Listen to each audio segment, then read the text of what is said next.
बात कर लेते हैं। महाराष्ट्र में आज राजनीतिक रूप से काफी हलचल है। शपथ ग्रहण होने वाला है, इससे जुड़ी बड़ी खबर।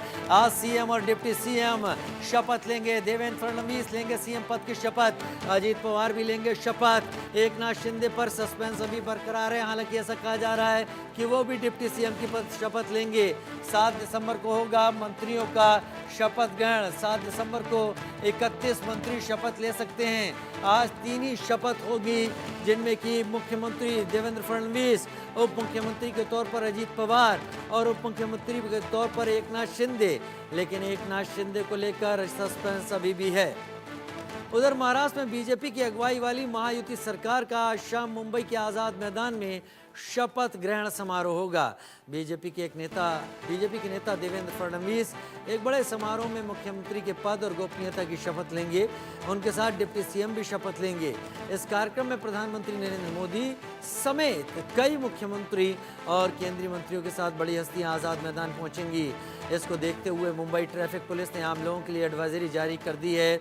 इस दौरान कई सड़कें बंद रहने वाली हैं, लिहाजा आज़ाद मैदान की तरफ जाती हुई उन सड़कों से बचें जिनके लिए मुंबई पुलिस ने ट्रैफिक एडवाइजरी जारी की है, क्योंकि यहाँ पर सुरक्षा व्यवस्था खासी रहेगी, यहाँ पर पुलिस की मौजूदगी खासी रहेगी। किसी भी तरीके की कोई भी असामाजिक तत्व की कार्रवाई से पुलिस बचने की कोशिश करेगी, लिहाजा इस तरफ से जाने से बचें और अपना समय भी बचाएं।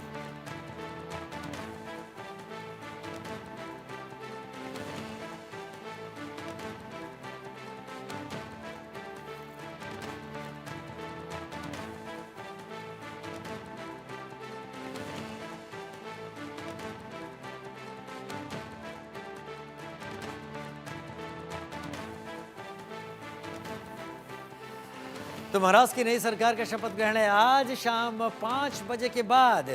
ये सारी तैयारी अमली जामा पहनते हुए दिखाई पड़ेगी, यानी 5:30 बजे का वक्त अब पता चल रहा है जब शपथ ग्रहण शुरू हो जाएगा। एक एक सेकंड की कीमत होती है। राज्यपाल यहाँ पर पहुँचेंगे, शपथ ग्रहण यहाँ पर होगा। प्रधानमंत्री नरेंद्र मोदी पहुँचेंगे, गृह मंत्री अमित शाह, बीजेपी के राष्ट्रीय अध्यक्ष जेपी नड्डा, कई बड़े केंद्रीय मंत्री, उसके साथ करीब 22 राज्यों के मुख्यमंत्री भी पहुँच रहे हैं। जैसा हम लगातार जानकारी दे रहे हैं, मध्य प्रदेश के मुख्यमंत्री मोहन यादव दिल्ली में हैं, राजस्थान के मुख्यमंत्री भजन लाल दिल्ली में हैं। ये सभी तो पहुंचेंगे ही दिल्ली से मुंबई, लेकिन बाकी एनडीए के शासित जितने भी मुख्यमंत्री हैं वो सभी पहुंचने वाले हैं। 22 मुख्यमंत्री इस शपथ ग्रहण में 23वें मुख्यमंत्री को शपथ लेते हुए देखेंगे। प्रधानमंत्री मोदी मौजूद रहेंगे। बीजेपी का आला कमान एक तरीके से यहाँ पर मौजूद रहेगा। 1999 से लगातार 6 बार विधायक रहे, नागपुर के मेयर रहे 1997 से 2001 तक देवेंद्र फडणवीस। क्या सफर है उनका, मुख्यमंत्री 2014 से 2019 तक। पिछली बार जब चुनाव जीते थे बीजेपी ने ज़्यादा सीटें हासिल की थी, उसके बाद शिवसेना ने ज़्यादा सीटें हासिल की। दोनों मिलकर सरकार बनाने के लिए उपयुक्त थे, लेकिन शिवसेना ने गठबंधन तोड़ा और कांग्रेस और एनसीपी के साथ मिलकर सरकार बना ली। तब विधानसभा में देवेंद्र फडणवीस ने कहा था कि मैं समंदर हूं, लौटकर फिर से आऊंगा, और लौटकर आ गए हैं देवेंद्र फडणवीस। संजय शर्मा सीनियर एडिटर मेरे साथ इस वक्त जुड़ गए हैं। संजय जी, क्या तैयारियां हैं? पहला सवाल तो यही, 5 बजे है, 5:30 बजे है, क्या तैयारियां? राजीव, 5:30 बजे शपथ विधि का समारोह का टाइम दिया हुआ है सभी को, और इस कार्यक्रम में लगभग 20,000 से ज्यादा बीजेपी के कार्यकर्ता आम जनता को बुलाया गया। प्रधानमंत्री नरेंद्र मोदी कुछ देर बाद मुंबई लैंड करने वाले हैं। अमित शाह 2 बजे यहाँ पर लैंड करने वाले थे, लैंड कर चुके हैं। वो कुछ देर में मुंबई स्थित सह्याद्री में पहुंच रहे, जहाँ पर की मायावती के तीनों नेताओं के साथ उनकी बैठक होगी। अभी तक एकनाथ शिंदे पर सस्पेंस कायम है। अभी तक एकनाथ शिंदे ने हामी नहीं भरी कि उप मुख्यमंत्री पद पर वो शपथ लेंगे अथवा नहीं लेंगे। अभी भी एकनाथ शिंदे की पार्टी के नेता, गुलाबराव पाटिल, बीजेपी के नेता भी पहुंचे हुए वहां पर, उनको बनाने के लिए राहुल शेवाले भी वहां पर पहुंचे हुए, गिरीश महाजन वहां पर पहुंचे हुए। लगातार उनसे यही बात की जा रही थी किसी भी तरीके से मान जाए। राज्यपाल का लिखा हुआ निमंत्रण पत्र उनको दिया गया है, जिसमें उनसे आग्रह किया गया है कि वो मुख्यमंत्री पद पर शपथ ग्रहण करें। उनको मनाने की तमाम कोशिशें चल रही हैं। केंद्रीय गृह मंत्री अमित शाह भी आकर के उनसे बात करेंगे, उनको मनाने की कोशिश करेंगे। वरना एक मुख्यमंत्री और एक उप मुख्यमंत्री अभी तक शपथ के लिए नाम तय है, यानी देवेंद्र फडणवीस सीएम के लिए और डिप्टी सीएम के लिए अजित पवार। अभी तक सिर्फ 2 ही नाम है। एक नाथ शिंदे को मनाने की कोशिश है, अमित शाह भी बात करेंगे आकर के, लेकिन अभी तक सस्पेंस कायम है कि एक नाथ शिंदे शपथ ग्रहण करेंगे अथवा नहीं करेंगे। एक नाथ शिंदे की पार्टी के नेता उदय सामंत ने अभी बयान दिया है कि यदि एक नाथ शिंदे सरकार में शामिल नहीं होते, उप मुख्यमंत्री नहीं बनते, तो फिर ऐसी स्थिति में कोई भी नेता, कोई भी शिवसेना का नेता मंत्री पद का के लिए स्वीकार नहीं करेगा, मंत्री पद स्वीकार नहीं करेगा, मंत्री पद के लिए शपथ ग्रहण स्वीकार नहीं करेगा। कोई भी स्वीकार नहीं करेगा। लेकिन संजय, जो जानकारी अब तक आई थी, ऐसा पता चल रहा था कि देवेंद्र फडणवीस ने जो व्यक्तिगत मुलाकात की थी एक नाथ शिंदे से जाकर, उसमें सारी चीजें सुलझ गई हैं। राजीव, ये चुनाव सफाई का ये दौर लंबे समय से चल रहा है, मान मनोबल का भी दौर चल रहा है। ये देवेंद्र फडणवीस से मिलकर क्या उसके बाद खबर है कि एक नाथ शिंदे मान गए, लेकिन उसके अगले दिन जब राज्यपाल से मिलने गए थे, सरकार बनाने का दावा पेश करने के लिए तीनों नेता गए थे, वहीं पर मीडिया से बात करते हुए एक नाथ शिंदे ने साफ कहा कि आज शाम तक फैसला लूंगा, अभी तक तय नहीं मेरा कि मैं उप मुख्यमंत्री का पद स्वीकार करूंगा अथवा नहीं करूंगा। मांग अभी भी उनकी गृह मंत्रालय को लेकर के, गृह मंत्रालय पर अभी भी राल नहीं हुई, अभी भी लड़ाई जारी है। बीजेपी ने उनको साफ शब्दों में कह दिया है कि गृह मंत्रालय और विधानसभा स्पीकर दोनों पद बीजेपी अपने पास रखेगी, दोनों पद उनको नहीं दिए जाएंगे। तभी से लेकर के एकनाथ शिंदे नाराज बताए जा रहे हैं और अभी तक उन्होंने डिप्टी सीएम का पद स्वीकार नहीं किया है, बीजेपी की बात नहीं मानी है। आज शपथ ग्रहण पर भी संदेह, अभी तक सस्पेंस बरकरार है कि एकनाथ शिंदे मानेंगे अथवा नहीं मानेंगे। तभी भी उनको बनाने की कोशिशें लगातार जारी है। उनके घर पर गिरीश महाजन, गुलाबराव पाटिल और राहुल शेवाले जैसे 3 बड़े नेता उनको बनाने के लिए गए।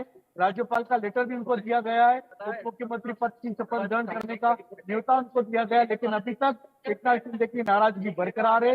अब सबकी निगाह टिकी हुई है अमित शाह के साथ जो बैठक होनी है महायुति के नेताओं की, लगभग 3:30 बजे का समय बताया जा रहा है जब ये बैठक महायुति के तीनों नेताओं की सह्याद्री गेस्ट हाउस में होगी मुंबई में। उस बैठक के बाद शायद एकनाथ शिंदे मान जाए, वो चाहते हैं उनको गृह मंत्रालय मिले, लेकिन गृह मंत्रालय बीजेपी नहीं देना चाहती। अच्छा संजय, आपका एनालिसिस क्या कहता है? अगर एकनाथ शिंदे आखिरी मोमेंट तक इस तरीके की बातें कर रहे हैं, ये क्या प्रेशर पॉलिटिक्स का हिस्सा है जो एकनाथ शिंदे खेल रहे हैं कि इस दौरान इस सब में उनको अगर गृह मंत्रालय भी ना मिले तो महत्वपूर्ण दूसरे मंत्रालय उनके संगठन को मिल जाएं? क्या ये एक प्रेशर पॉलिटिक्स है? और दूसरा, अगर ऐसा होता है कि एकनाथ शिंदे नहीं आते आगे बढ़ के, तो फिर एकनाथ शिंदे के लिए चारा क्या बचता है? क्या एकनाथ और उद्धव मिलकर एक बार फिर से शिवसेना को एक करेंगे?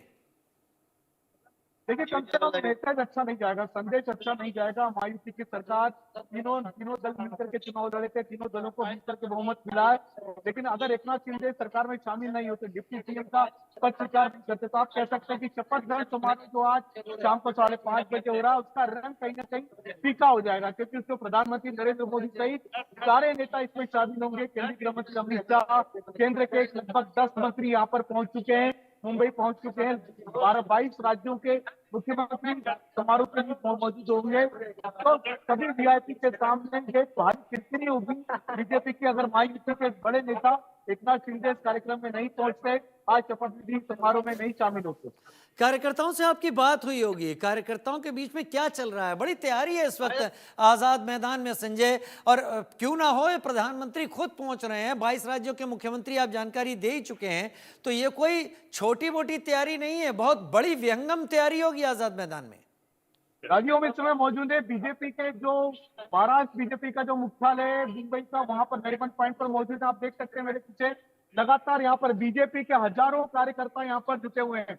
यहाँ पर बीजेपी के कार्यकर्ता शपथ विधि समारोह के लिए दूर दूर से यहाँ पर पहुंचे हुए हैं और ये सभी कार्यकर्ता सभी चाहते हैं, देखना चाहते हैं, अपने देवा भाऊ को मुख्यमंत्री बनते हुए देखना चाहते हैं। तो देवेंद्र फडणवीस को यहाँ प्यार से नाम दिया जाता है देवा भाऊ। हम इन्हीं से पूछते हैं आप लोग की क्या उम्मीद है इस सरकार से और क्यों आप लोग यहाँ पर किस उम्मीद को लेकर के पहुंचे? सरकार बहुत बढ़िया काम करने वाली है।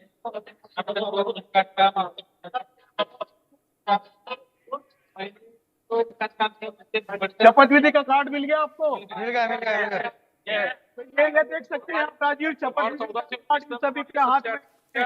और बीजेपी के तमाम कार्यकर्ता आप देख सकते हैं शपथ विधि का कार्ड अपने साथ लेकर हाँ, इस कार्ड में लिखा क्या है? इस कार्ड में लिखा क्या? संजय जी जरा दिखाइए। देखिए मैं आपको कार्ड दिखाइए, का मैं मजलूम पढ़ा देता हूँ। आप देख सकते हैं फुल फ्रेम दिखाएं इसको। बिल्कुल बिल्कुल, आप देख सकते हैं ये कार्ड है मेरे सामने और मैं आपको कार्ड दिखाने की कोशिश करता हूँ। आप देखिए कार्ड, इसमें लिखा है आग्रहाचे निमंत्रण विश्व गौरव महापंत प्रधान नरेंद्र मोदी जी याच्या प्रमुख उपस्थिती शपथविधी 16 देवेंद्र फडणवीस याच्या मुख्यमंत्री म्हणून। यानी शपथविधि के कार्ड में सिर्फ और सिर्फ देवेंद्र फडणवीस का ही नाम मौजूद है। आप देख सकते हैं आणि सम्मानी उपमुख्यमंत्री तथा मंत्रिमंडळाच्या शपथविधी 16 आपण उपस्थिती राहावे ही आग्रहपूर्वक विनती। और साथ में उप मुख्यमंत्री और मंत्रिमंडल की शपथ होगी। इसमें किसी और नेता का नाम आज तक नहीं डाला गया है, यानी सिर्फ देवेंद्र फडणवीस की ही शपथ की बात इसमें कही गई है। उप मुख्यमंत्रियों का नाम नहीं बताया गया कि कौन सा उप मुख्यमंत्री शपथ ग्रहण करेगा। मंत्रिमंडल के सहयोगियों की बात कही गई, लेकिन मंत्रिमंडल की शपथ आज नहीं हो रही है। बताया जा रहा है 7 तारीख को लगभग 31 मंत्री शपथ लेंगे, लेकिन आज नहीं। आज शपथ विधि में मंत्रियों को शपथ नहीं दिलाई जाएगी, सिर्फ सीएम और डिप्टी सीएम की शपथ होनी है। अब देखना होगा कि एकनाथ शिंदे क्या करते हैं, क्योंकि उनके कारण अभी तक शपथ विधि समारोह का रंग फीका पड़ा हुआ है। चलिए, बहुत शुक्रिया मेरे साथ जुड़ने के लिए। थोड़ी देर में एक बार फिर आपका रुख करेंगे। फिलहाल के लिए बहुत शुक्रिया। लेकिन महाराष्ट्र में जो कुछ भी होने वाला है, महाराष्ट्र में जिस तरीके से सारी तैयारी है, उसको लेकर एक रिपोर्ट भी देख लेते हैं क्या कुछ आज वहां होने जा रहा है।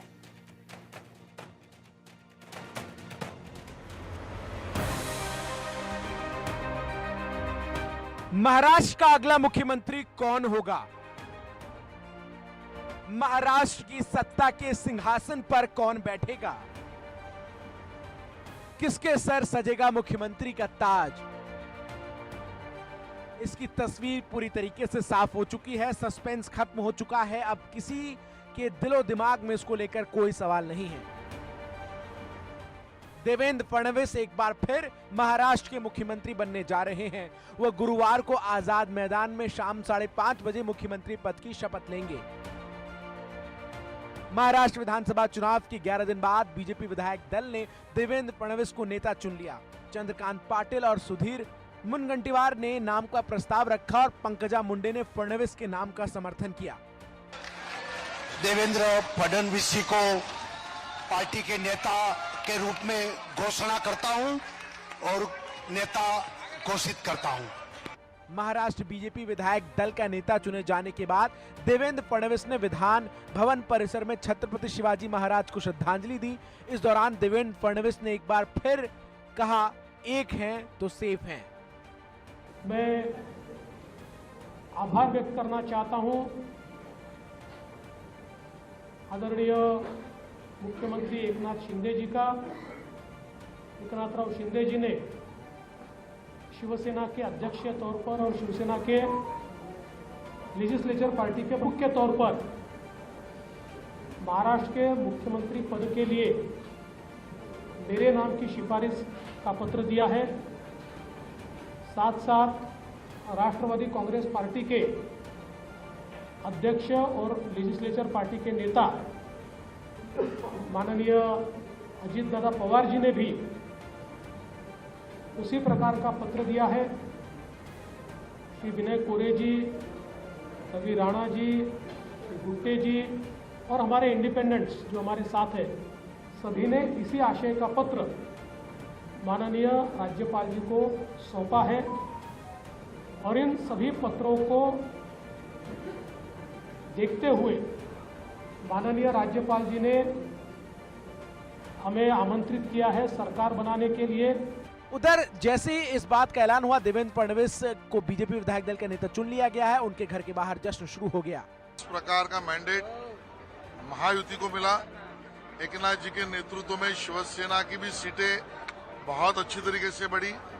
अजित दादा पवार के नेतृत्व में राष्ट्रवादी कांग्रेस की सीटें भी बहुत अच्छी बढ़ी और भारतीय जनता पार्टी को जो यश मिला है, ये स्ट्राइकिंग रेट ऐतिहासिक हिस्टोरिकल है।